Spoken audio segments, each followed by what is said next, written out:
and we're double tracking rhythms. You know, it's like I've talked about it before, that perfection is boring. It's really sterile and it's not good. You know, to me, it's like you go, oh, you have to get it perfect. And it's like, perfect is such a loose term. It's not really perfect at all. It's never going to be perfect.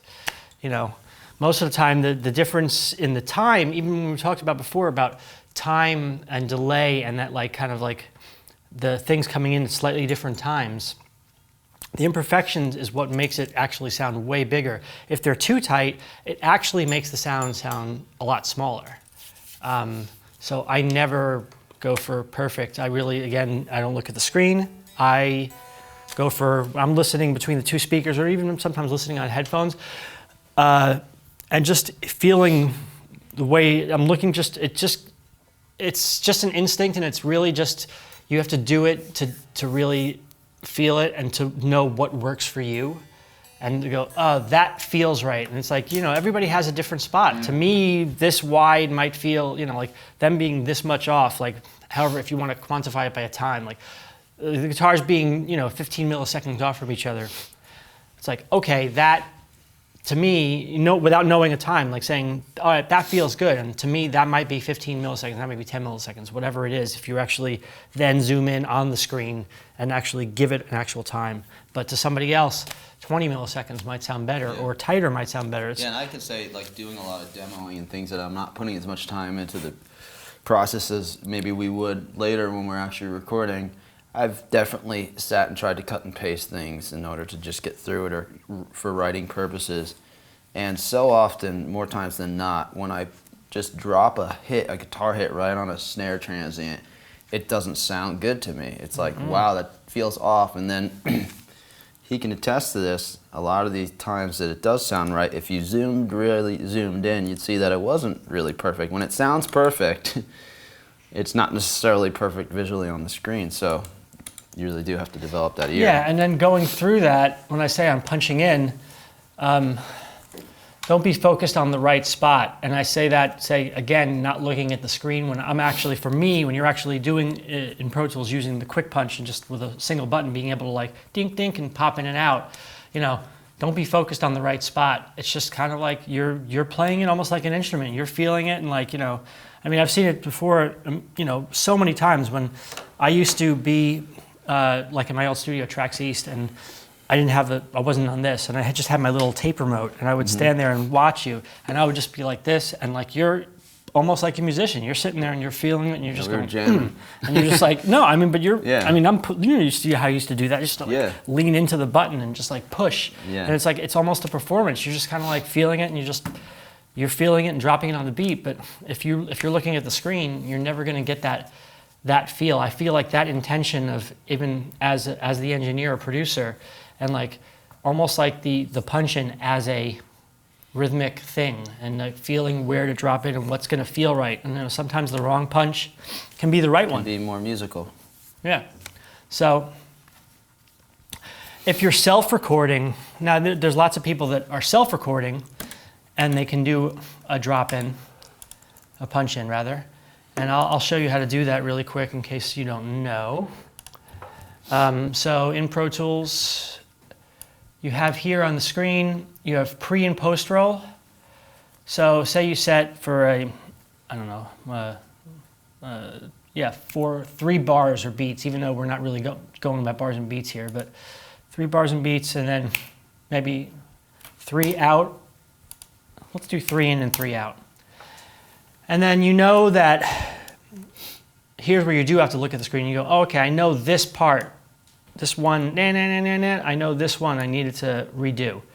So just highlight it. If you wanted to go on a measure, it's fine, but whatever, just here, you highlight it. You make sure the pre and post roll is enabled. Arm your track, and literally press record, and it's gonna,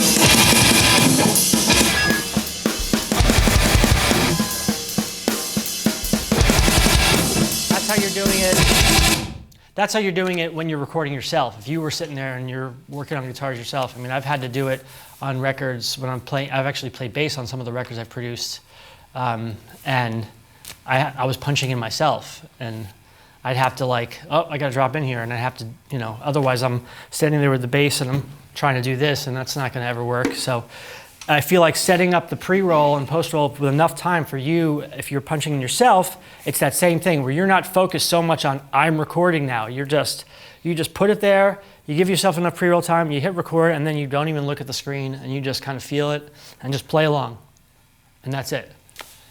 So just give yourself enough time if you're doing it, rather than like just focusing on this part. It's just like, let it flow. Like give it a lot of time. Give it even more than this. Give it, you know, 5, 6 measures. Give it 10, whatever. Just enough so you could play along and you're really trying to capture, you know, the element of what you're playing, and just trying to keep it organic as much as possible, because you could just get, with punching in, the trap is to falling into, you know, micro. Oop, we got to do this. We got to, you know, and you're focusing in so much on this one part that you're doing. So the pre-roll, post-roll time, especially if you're self-recording, I think is key, because it really gives you enough time to like really feel the music and get into the music. Okay, so let's continue on though, and like record the next section, and I'm going to show you a few things on just that same thing of, like, here. You know what? Let's zoom in first. Again, now we're, you know, somewhat segging into editing, but not really. But look at these guitars, and you know what's really funny? Here's the new performance. Here's the old performance, and look at, even in this section, the left and right guitars are basically on it by the exact same amount, which is amazing. I didn't even notice this, but that's really crazy. This is left and right on the actual recording that you hear. You know, if you bought the Dillinger record, that's what's on the record, and that's the one we just did without even thinking about it, and that's where it fell in. And look at that. They pretty much line up exactly right, but with each other in terms of where he was feeling it in the space. But in terms of a downbeat, now if I zoom out, let me see something really quick. Let's move these guitars over to where, this is always, when you're dealing with a large session, trying to find where the tracks are in the session, which is always crazy. But if I drag them over,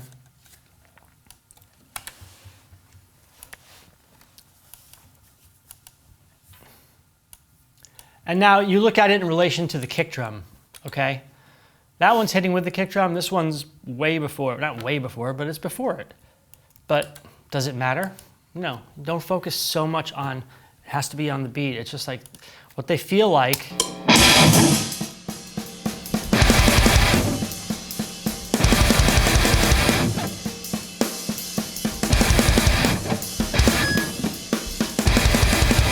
They feel like in the track itself is the most important thing, because everybody gets so focused on the minutia of recording and so focused on every detail. It has to be perfect. It has to be perfect. Screw that. Throw it out the window. What does it feel like? And also, you know, thing about making things too clean, and we were talking about that before, like you might want to clean up things and whatever, but I mean, all those little beeps and squeaks, especially for the Dillinger, especially for this part and for this section, like what's the part? This part's just supposed to be violent sounding, and keep all those like beeps, all those little things. To me,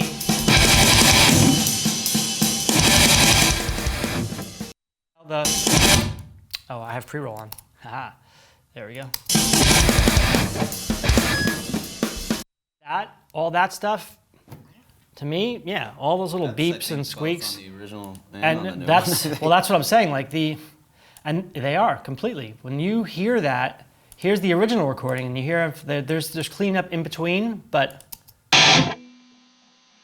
it's also amp buzz, and you can actually hear the drum track very faintly playing from the speakers through Ben's guitar pickups and going through the amp.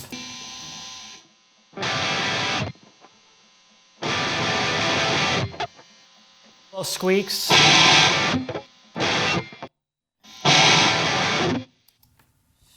You want that. To me, I love those kind of things. I love those kind of imperfections. If you want to clean them up, I'll show you how to do that. That's one thing. But to me, especially for the intent and what the section is, that's exactly what the section needs and what it calls for. And, you know, I try to stay true to that. So, moving forward, let's get a little bit more tracking on this part. So the right.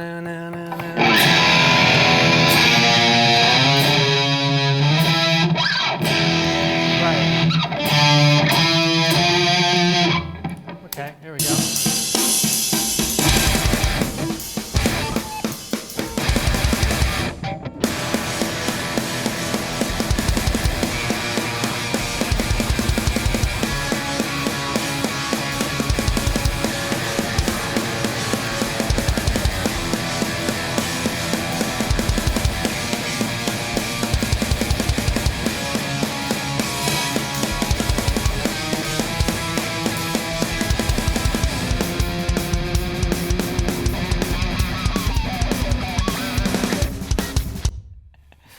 Yep.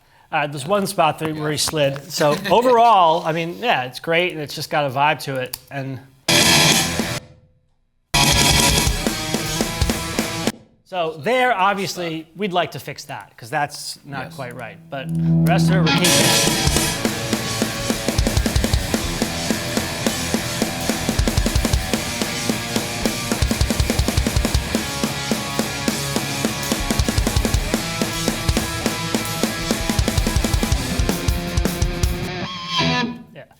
I left that last.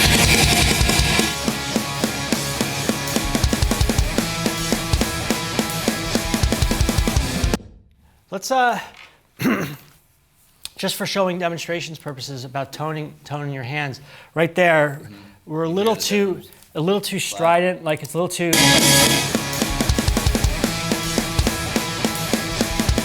Let's go for a broader. No, because it's a little too sharp right there on that. So towards the neck. Right.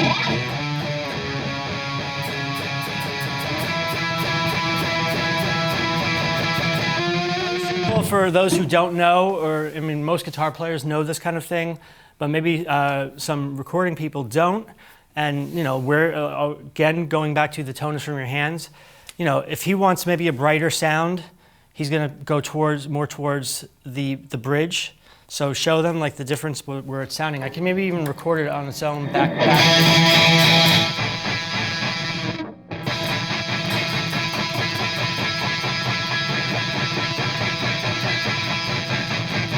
You hear the difference in everywhere it is. And then a big thing is, to me, in palm muting. This is a very, very specific one for a tone coming from your hands. Now, palm mute in the normal way.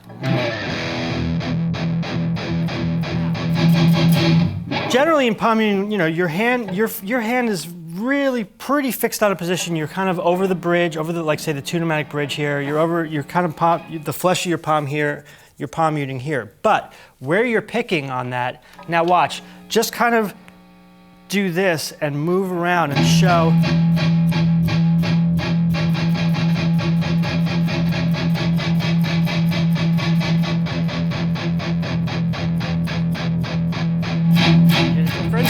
Also, pick angle. This is a very big thing. So if you're, say, you're flat picking on here, you get that. That's kind of a, and we, like literally, I'll tell people, if you're knowing what these kind of tones and what these things have, and identifying, like, it's like, oh, we need a flat picking kind of part. Like, I always think of like Slayer and stuff like that. And a lot of the Slayer, like, they're more flat picking. They're more like a, right? Yeah. And then, like the Metallica thing, what they wind up doing, if you can zoom in closer, if you hold, the pick is on an angle a little bit, and you're literally getting that thing in your sound, the picking, so show them, you can show them the difference, like picking, now angle it. Huge difference. I'm an angle guy because everything typically for me is angular. You want it to be right. But again,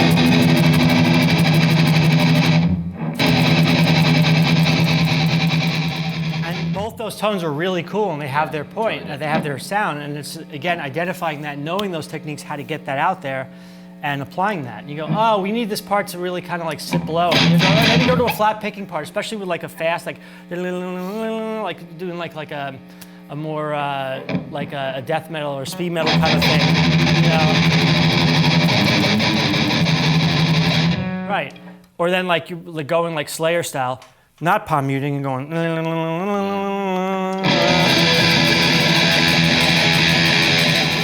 Right.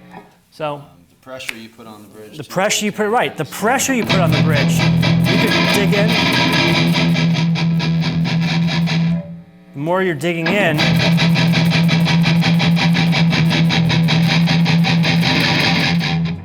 right, you're digging in harder, you're getting that kind of thing, but the one thing obviously to watch out for when you're pushing too hard, unless you're using an Evertune, you're actually pulling the guitar probably a quarter step, maybe even a half step sharp.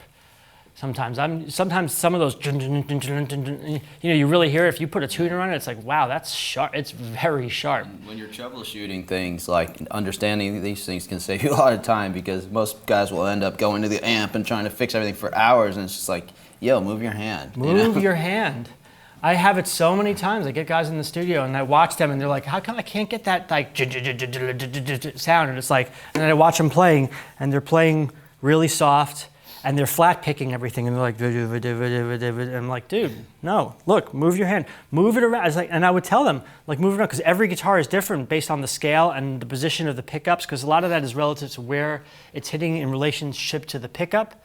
So it's like, just adjust it, just like anything else, like adjusting the knobs till it sounds good, moving the mic till it sounds good.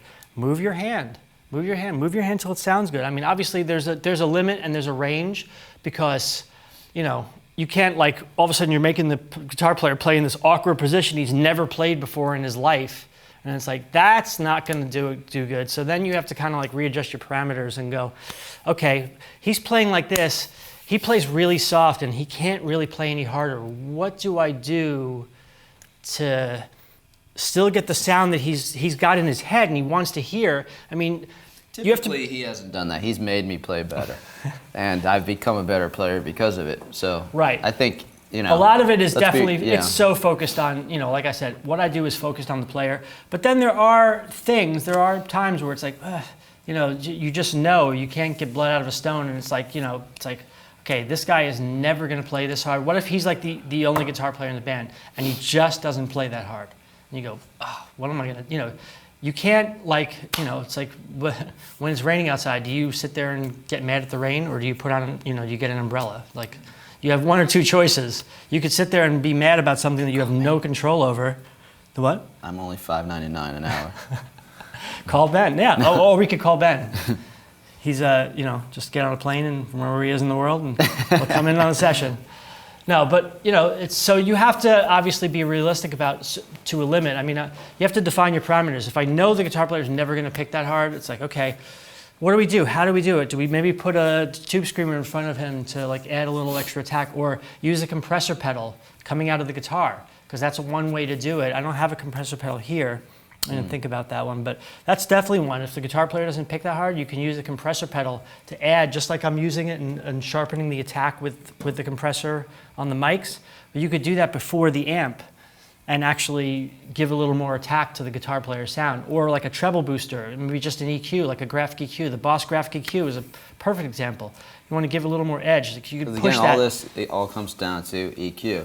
Everything that I'm doing to create tone, or he's doing over there, it's all frequency. Mm-hmm. It's all about frequency, so.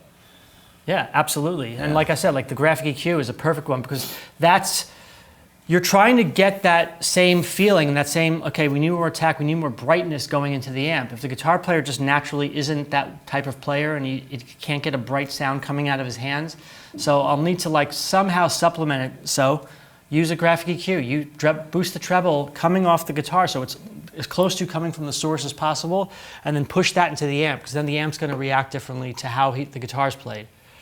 So it's simple stuff like that. Let's see. All right, let's double track that section, Ben. Okay. Same tone, right? Same for here, yeah. Okay.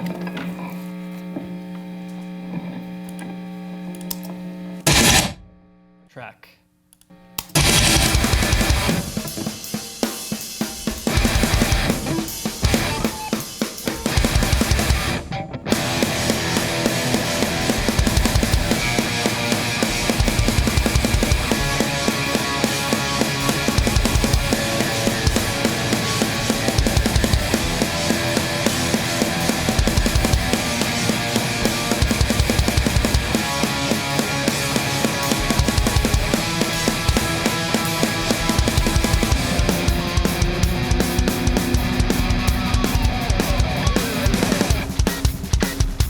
Cool.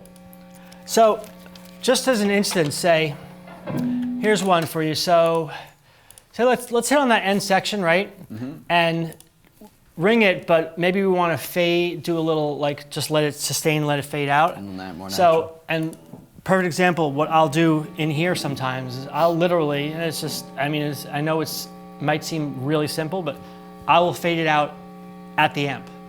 So the mic is still there and we're still getting that kind of like space and the feel of the cabinet. But instead of like people do, like, you know, they'll take it and they'll like this on Pro Tools and they'll put a big fade on it. Nope. Fade it at the amp. Get it still capturing the mic still wide open and you get the amp slowing, you know, coming down as well. Maybe I'll just pull the gain off or fade out the master on the amp.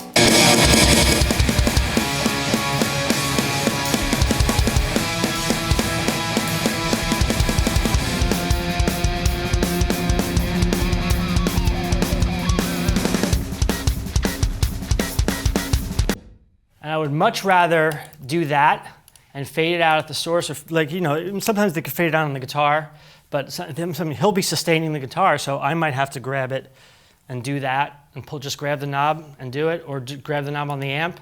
But I feel like,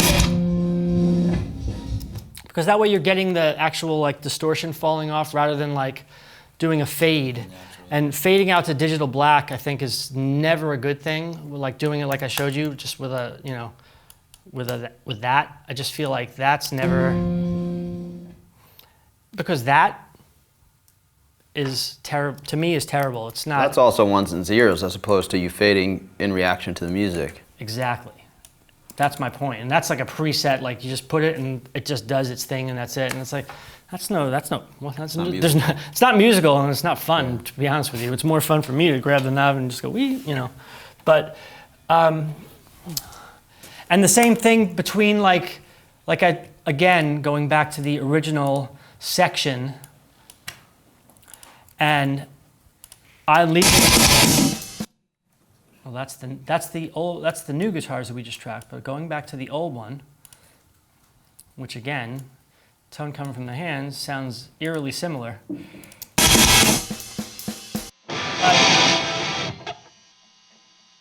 All the amp buzz and all that. I feel like you leave it. Even if you say, honestly, I do stuff where we'll clean it up, but if I want it clean, I will leave take the guitar off, leave the amp on, and punch in just the natural hiss of the amp. Just like just that air. It's just because to me, that just feels, just on my preference and my taste, I feel like that feels way better than digital black. Like chopping out all the section to complete zero silence. That feels like a vacuum. It doesn't feel natural. It doesn't feel real to me. So sometimes if we really want to clean up, I literally will turn the guitar off, but just still have the amp, and you can hear it if I turn it up pretty loud. Well, there's a buzz, but yeah, and we're also, because the mic's live over there, but I will punch in amp hiss as opposed to punching in black or just cutting out the sections. So now, also dealing with punch-ins, punching in for a particular sound, for like a little, especially relating into Dillinger's music, punching in, say, a sound, you know, like the badat jab that you did in that section?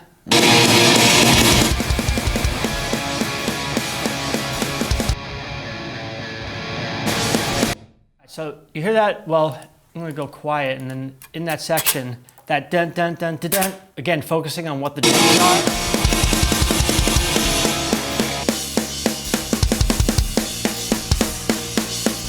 Accent that the drums out. Now, perfect example for that kind of thing, and I know we did this on the recording. We're gonna now pop in, say, a pedal really quick. Normally we go on standby, but I'll do it.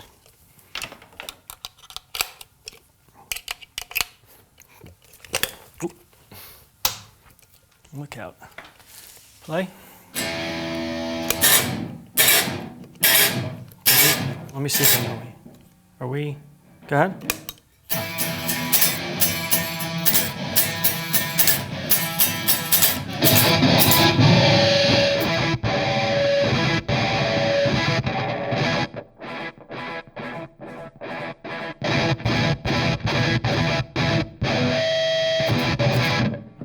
So, got this really dirty, this is the Proco Rat. This is an old classic from like the 70s. Like I said, you could hear the difference. Like, just play, just dun dun dun dun. It's really kind of just gross, dirty, just kind of disgusting, gross, dirty sound. So, we're gonna add that into the signal. And then also, maybe, it's pretty bassy, so we want to make that little thing pop out more. That percussive. So that little percussive thing. So let's play a second.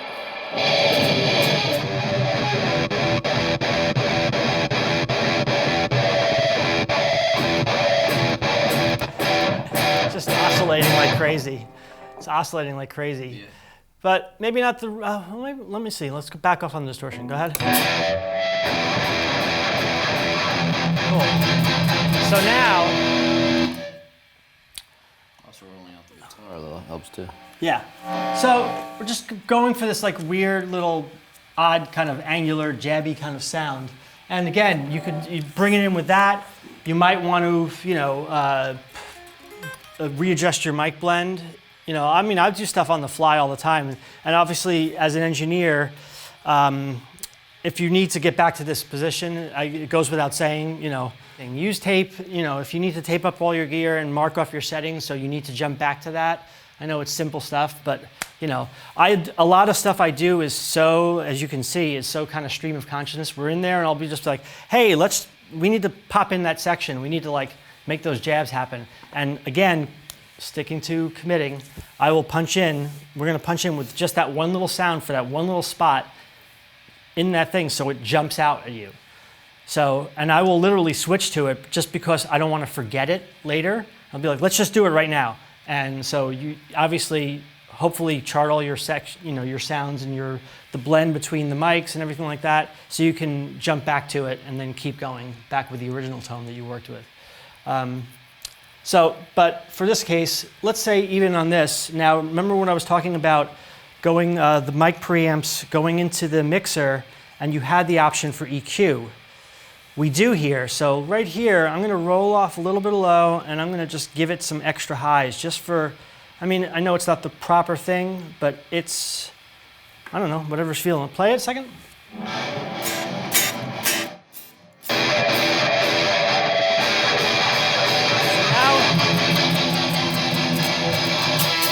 So now we have this really kind of high-pitched, angular kind of sound. And now we're going to have him play along, and we're going to pop in on that part.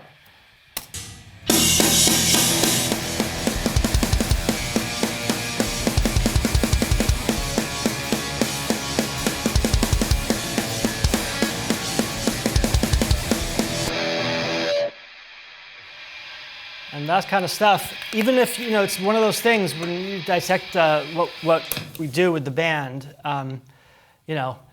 you might not even notice it, but just because it feels right. And it's not because we need this part to poke out. It's just what's the focus. And it's like that part in the track now.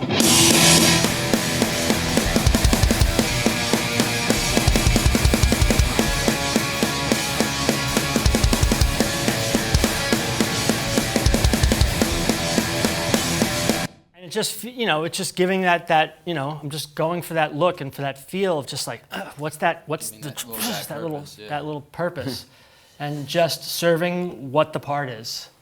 And, this is kind of a, not necessarily that exact tone, but that's what we did on the thing. And then you notice how he created a texture when he was doing the octaves, and then he created a harmony with that little tritone, the little flat 5 harmony. There, right? Where did you do that one? Oh, you did it. You lay it in there?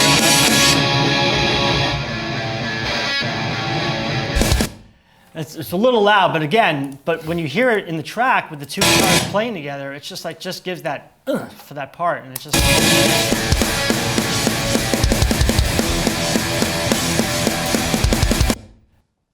So a question, are you only doing that on one side? On the here stereo we did mix it on there? one side, but sometimes we'll do it on two, but then let's see what happens when we do it two. I think we did it only on one last time, because two might get too much, but again, it's just how it feels. But let's try it with two. Let's see what happens. We might have done it with a direct tone too, I don't know. Did we? No, we didn't. No, that was literally the two, right there, that section is only the two guitars. Yeah. Yeah.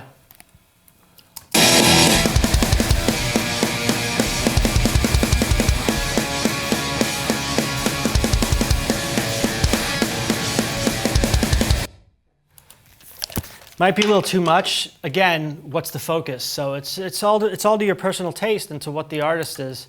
Now here, okay, going into the punching in, and he stopped a little early on that. So it's sticking out to itself because it ends a little early. So what if we just then, in terms of rolling into a little bit of editing, with Quick Punch, like I said, what's going on is it's recording in the background the whole time.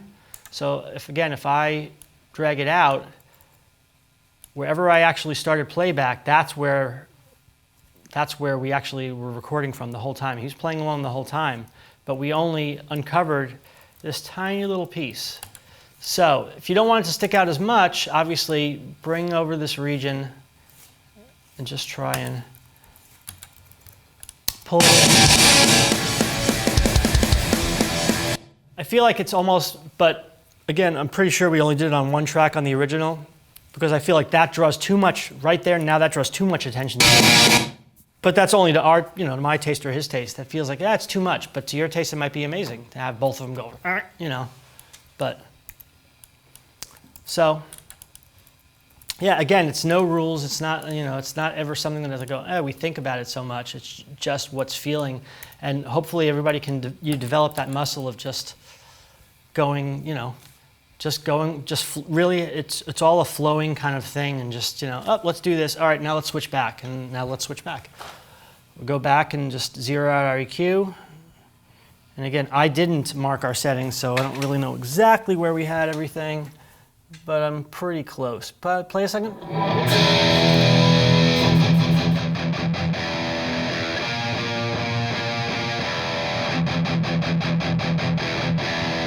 Another perfect example in talking about dialing in the tone and having the head in the control room. This is a very perfect example. And obviously you saw me fade out the gain. Oh, you want to, let's pop that in there? Yeah, go ahead. But again, listening to the player and reacting to the player, and now hearing it through the speakers, I'm going to again show, like if you do again, basically using just the palm muting kind of thing. Are you? Oh yeah, no, I think you're in tuning mode though. No, it's on. Right? Yeah. Yeah. Just tuning in and dialing in with the player and listening to how he's playing. And just adjusting, again, there's so many tonal variations and so many possibilities. Are you on? Oh, it's not working? No. Don't know. Oh, you're backwards. That's why. That's what I thought. That's what I said. Cool. Right. Okay. But here, let's just show you like even the tonal variations while we're tracking here. Yeah, so a lot of times I'll be adjusting for a section. You know, he's just diving in, or if I'm even feeling it, I could be riding the gain, like just how I faded out the guitar, I could be riding the gain up, I could be riding the gain down in terms of what, going on. responding to what he's playing. But here, now just pop it on real quick. Go ahead, Ben. Again, now him playing, and I'm hearing how he's hitting it and attacking the strings. So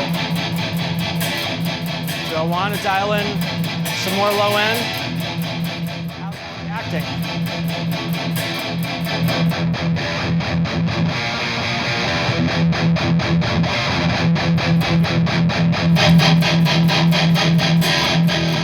It actually sounds better now. I feel like we really dialed it in a little better. Yeah. But you know, it's hearing it through the speakers too, because that's what ultimately everybody's going to hear. So it's like, okay, we got it as good as we can to the amp, but then you're still going to hear it a little differently, and then him sitting in the control room and me watching him attack and adjusting to his attack.